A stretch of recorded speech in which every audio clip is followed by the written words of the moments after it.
Good afternoon, everyone, and welcome to another live show, Coffee with Mickey, episode 32. Today, we have a very good news for international students offshore, especially in India and Sri Lanka. So, I'm going to be discussing about your options if you want to come to Australia on a study visa, which is a student visa 500. I will briefly discuss what are the conditions for entry of a student visa as well today. So, if you have any questions, please feel free to ask in the comment box below, and I'll be more than happy to answer your questions as we go. If you have not already subscribed to our channel, please do so. Subscribe to our YouTube channel, and you will get all the information every time we go live here. We're going to be having another live tomorrow with Isru Yapa for more migration updates as well if you're looking for permanent residency visas and long-term visas for Australia.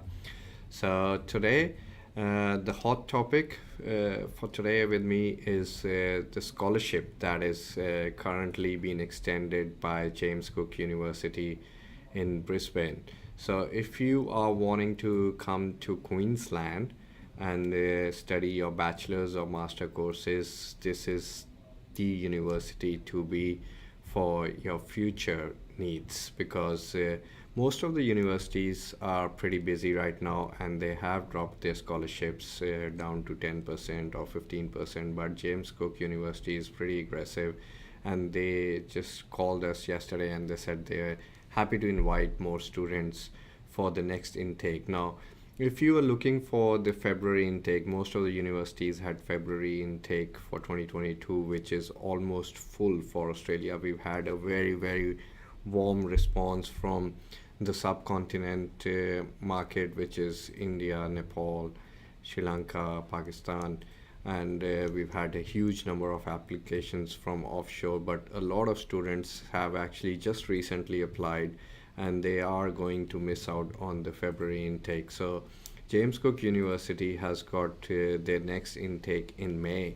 So, if you were not ready for the February intake because the borders just opened in January and you did not have your IELTS or PTE scores ready, so here is another big, massive opportunity for you to join us here in Australia in May 2022, which is going to be a big intake for James Cook University as well. Uh, Please ask your questions as we go, and I'll be more than happy to answer your questions one by one as we progress in this live session. So, where is James Cook University? Have you heard about James Cook University in Australia? It's one of the oldest universities in Queensland. They have got their main campus in Townsville, which is a regional campus, and today we're discussing about the options for the James Cook campus in Brisbane. So, this scholarship that I'm talking about today is only for the Brisbane campus. Now, James Cook University has offered all our offshore international students a massive scholarship. This is how it goes. So, if Mario, you don't mind changing the screens, and I'll show them one by one what we are talking about. So James Cook University is number one in Australia for full-time employment rates and number two in Australia for full-time graduate salaries. So they've got a huge success rate of job and full-time employment. I have personally recently employed and recruited one of the James Cook alumni, Miss Shivali Baba, who's just recently graduated from James Cook University, and she's joined us here with Cyrus Migration and started working with us. So that is one of the success stories we can share with you as a positive and a live example of James Cook graduates. So we'll go to the next slide there. Okay, the student visa fees is currently on offer as well. The $630 rebate on visa fees for international students. The good news for international students, you have to pay that fees, of course, but if you apply before, I think it's 15th of March, you will get a refund of the $630 international student visa fees. So what's the positive of applying for these universities with Cyrus Migration? There are a couple of things that I would like to bring to your notice, that we are a genuine student recruitment, and a migration agency. Now, we don't charge you extra fees for doing your visa applications, exorbitant fees that, other agents might be charging you offshore. I don't know how they charge, but we are very, very clear, like an open book, So we give you the fees and the structure and your all your expenses upfront. This is what you will be paying for your insurance. This is how much you will be paying for your tuition fees. This is for your visa application fees, so on and so forth. So you'll have a clear picture from Cirrus Migration in your first email that we sent you, that what are your fees and charges that you will be spending for a student visa to Australia. Now, our applications goes through a registered migration agent channel to the Department of Immigration, and you are rest assured that we do full communication with the department. If they require any further documents or your health check is delayed or anything, you can always rely on Cirrus Migration to help you with your student visa. Your process is taken care of. And big congratulations to all our students from India and Sri Lanka who have just recently landed in Australia, who have had a successful visa grant from Cirrus Migration. And we look forward to welcoming them on board their journey in Australia. Now, James Cook University, what is the scholarship? Here's the good news. So 25% scholarship is on offer on the full course duration, which is if you're doing a master's degree, it's for 2 years. If you're doing a bachelor's degree, it's for 3 years, or bachelor's honors for 4 years. So 25% scholarship is on offer by James Cook University Brisbane campus, plus a $5,000 welcome grant for the new students all across 2022 intake. So next intake is May 2022. So you will get a 25% scholarship, which is 25% flat off your total fees, plus your $5,000 grant is gonna come in 2 installments. So the first installment that you're gonna get off from your tuition fees is your second semester. So you pay the deposit. Now the deposit, a lot of students are gonna ask how much is the deposit for the COE. So your first deposit, for example, is $12,000 for the COE. So you minus the 25% scholarship of your first deposit. So you end up paying approximately $8,500 for your COE deposit, which covers 3 subjects. When you go into your next semester, and your tuition fees is again $8,500, so they will take out $2,500, which is the warm welcome grant, out of your second semester or trimester fees. So you end up paying only $6,000. Then again, when you go into your third trimester, your tuition fees is $8,000, for example, then they will take off another $2,500 as a warm welcome grant for new students. So you end up paying another $6,000 instead of the higher amount. And then so on and so forth, you will be paying your tuition fees less the 25% scholarship. So that's a massive grant for a university like James Cook University, which is obviously on assessment level 1. We go on to the next slide. The good news for international students coming to Australia is also that your 40-hour work limit for a fortnight has been lifted. Temporarily, you can say, or permanently, we don't know yet, but at this stage, if you are coming to Australia as an international student, you can work full-time from day one, the day you land in Australia. So there's no limit of the number of hours you can work. You can work as many hours as you like. Now, why James Cook University? James Cook University has got a range of courses for your bachelor's and master's. So when we talk about the master courses, it's 2 years course in Australia, and after completing this 2 years masters, you can apply for a 485 visa, which is post study work visa, and that gives you 3 years of full-time work visa if you qualify for that visa 485.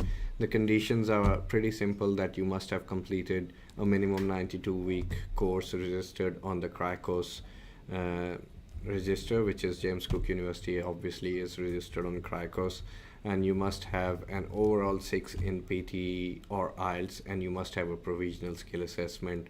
But that is not the case in a master's course. So you simply go into your 485 visa with fulfilling these two conditions. 3 years of temporary graduate visa, which is a 485 visa after you finish your course from James Cook University in Brisbane. The courses offered by James Cook University Brisbane are in relationship with international tourism hotel management. You got Masters of IT, Masters of Business Administration, and Masters of Professional Accounting. You can also have an option to combine some of these courses. Let's say, for example, if you want to study IT and business both together, so they have got a mix of courses where you can study Masters of IT with a combined business administration, so you get a mix of both the courses depending on your background again. So we as an agent look at your past background in your either in your education history or in your work experience that you hold after you have done your bachelor's in your home country. So if, let's say, for example, you have completed a bachelor's of commerce from India, and you been working in different kind of job, you're not working in the accounting field, but you have had uh, a marketing job after completing your bachelor's of commerce. So we could either look at giving you a progressive future course in accounting because you got a bachelor's of commerce, or you could look at having a progression in your career related to your job experience, which is marketing. So you could be looking at an MBA or a master's of marketing, for example, with one of the universities here in Australia. So that is just an example. So in order for us to do a full assessment of you, if you want us to guide you through your pathway, what courses would be suitable for you, what will be best suited for a GTE that has to be submitted along with your application to the Department of Immigration. We assist you in your GTE as well. We guide you what to write, how to write. We give you pointers on how to write your GTE, for example. And you know, uh, there's a lot of complicated things that a lot of students don't know when they're applying for a student visa for themselves. So that is why you take guidance from an agency like Cirrus Migration. And if you need more help with your future student visa to Australia, please send us your questions, or send us an email. Email would be a best point of contact for us, admin@cirrus.com.au. Send us an email and we'll be more than happy to give you a prompt reply on your query. What you need to do is add your resume, a short, brief resume of yourself.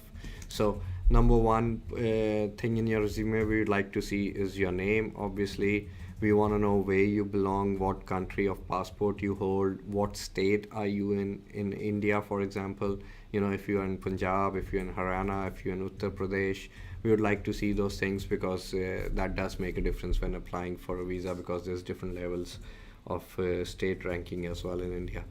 And then we want to see your date of birth. So we want to check what is your age. When you're writing your work experience, please mention the dates from and to you have worked in that particular space or particular company that you worked with. A lot of students send me resumes and it says work experience 1 year in IT, 2 years in marketing, and another 1 year I've been doing, teaching. But I don't know those years. I don't know what year are you talking about. So what from and to is very important. So we can calculate exactly what is your gap between your education and what have you been doing past your education. Have you been working? Have you been not working? If it is, not working and it is during the COVID period, so we can always we need to find a reason why you were not working. Was it because your company was shut down, or was work not available online? So we'll discuss all those things one to one once we get those resumes. uh, okay, so I would like to answer some of the questions that we already have here. Thank you guys for communicating with me on this platform every week, so on and so forth. And if you are listening to me, so I will be there next week in Melbourne, at our Melbourne Cirrus Migration office. So if you are in Melbourne and you want to meet me and discuss your future pathways, your education pathways, different options you want to discuss, you're more than welcome to give us a call on the number below and book a consultation with myself, a free consultation when I'm there in Melbourne as well. So if you want to discuss about your family overseas, somebody, your friends or relatives, they want to come to Australia, you want to discuss their pathway plan, and you are in Melbourne, you're more than happy to visit me in Melbourne as well, and we'll discuss your friends and family scenario. So Dream has asked a question: is TOEFL accepted in Australian universities for masters and visa chances? Yes, TOEFL is definitely accepted with most of the universities in Australia, and it does not make any difference on your chances of visa if you've done IELTS or TOEFL or PT, as long as the university accepts your score and you have got an equivalent of IELTS score. So that's your answer. Thank you, Dream, for asking me that question. That is very important. I've recently had students send me their resume and they had a TOEFL score, and they were worried that they wanted to do IELTS. No, not to worry. If you have a TOEFL score and the university accepts the TOEFL score, that is not a problem. It would not affect your chances of a visa. All right, so the next question here is from Moshed Anwar. Masters of Marketing student, tuition fees per semester to complete masters, how many semesters needed? Okay, Moshed, this is, I'll break it down into simple terms. Instead of giving you a tuition fees per semester or per trimester, I'll give you a tuition fees per approximate tuition fees per annum instead. So because some universities work on trimester basis, which is 3 trimesters in a year, and some universities are working on a semester basis, which is 2 semesters in a year. So your fees is higher, but you only pay twice a year. But on an average, a university for Masters of Marketing, you're looking at spending approximately $20,000 a year after your scholarship. I'm talking an average. So it could be 11, it could be 9.5 with a university. It depends where you want to go. So I hope that answers your question. So average is about $20,000 a year after scholarship for a master's course in marketing or MBA. The next question that we have, sorry, I lost the screen. I don't know where. Yeah, sorry. Rohit is asking, sir, can I do MBA after BA honors political science? Rohit, yes, definitely you can do MBA. Masters of Business Administration is the future of education after your Bachelor's of Arts. There's no reason why you cannot apply for a Masters of Business. You can also, guys, just remember, as I mentioned earlier, you can change your career pathway as long as you have a genuine intention and proof to support your career change. It could be anything. During COVID might have changed your circumstances. You were studying Bachelor's of Arts and you were studying humanities, and you were definitely working in that space, but COVID hit and you lost your job, and the next job that you could find is marketing. So you like marketing now, and that you want to pursue your career in marketing, and you want to leave arts or humanities or social studies or history, and you want to pursue your career in marketing, or you want to be on a manager level in a big corporate. So give us examples what you need to do, and we'll assist you create your GTE according to your perfect scenario at the moment. So you can tell the Department of Immigration that, look, this is what I studied, this is what I was doing, COVID, past COVID, this is my current job. I do not have a perfect education to support my current job, but I like it, what I'm doing, or this is what I want to do. All right. You could have done a bachelor's of commerce, for example, and then, post COVID, you started to have interest in construction business because maybe you found a salesperson's job at a project which was under construction in India or in Sri Lanka or in Pakistan, and suddenly you went into the construction industry and you start selling apartments, and then you met up with builders and you start dealing with them, and you met up with architects that it changed your brain and you want to study architecture now. Why not? This is a perfect scenario of COVID, post-COVID scenarios. You can change your career path, but prove it. that, why you want to change it. Do you have evidence to prove that? Do you have pay slips to show that, for example, I said you working in the construction industry as a salesperson, that is what motivated you, that you want to be in the building and construction industry. So prove it with evidence, and we'll help you change your career path and get you a student visa to Australia in the field that you desire, you want to be. Dream again, overall score 89. Is it possible for an assessment? I don't know what kind of assessment, Dream, you're talking about. Is it assessment for a student visa? Yes, of course. I'll have to check the equivalent of IELTS, what 89 is equivalent to IELTS, and we will definitely get back to you. But Dream, it will be really good if you could send us a copy of your CV along with your TOEFL score, so we can match it with the entry requirements of your preferred course or your course that you wish to pursue in Australia, so we can give you an exact entry requirement fulfilled assessment for your future course that you want to study in Australia. All right, guys, if you have any further questions, please feel free to contact us. And just remember that May intake is the next intake for James Cook Universities. Don't forget to subscribe to our channel and ask us questions, as many questions as you like. Send us emails. There's no charges or fees involved if you are sending me an email. It's a free consultation over email, so I will reply back to your questions as soon as I can. And I'm more than happy to answer any complex questions that you might have about your student visa or your scenarios that you have currently. Explain your scenario as briefly as you can in your email, and we'll be more than happy to answer those scenarios and find a solution for you for the future. Fund requirements, what is eligibility criteria? We all know, you got to show funds if you want to come to Australia on a student visa from these countries like India, Pakistan, Sri Lanka, Nepal. And obviously you have to have a minimum entry requirement to fulfill, which is if you're coming into a bachelor's, you must have a year 12. If you're coming into master's, you must have a bachelor's degree equivalent to Australian bachelor's degree. Minimum 50% marks, and you must have an IELTS score of 6.5 if you're coming for masters, and 6 if you're coming for bachelors. There are other options available as well if you have a low IELTS score, but give us a call and we will take up the scenario case by case, and we can offer you solutions, tailored solutions for your case if you have a lower score in IELTS or PTE. So thank you very much, and hope this session was informative for you guys, and hopefully I'll get some more questions and more inquiries out of this live session today, Coffee with Mickey.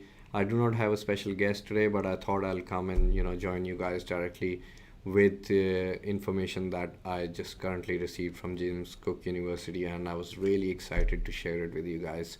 Hopefully I will see you back again next week, and thank you for today. You all have a very, very lovely day. Thank you. See you soon.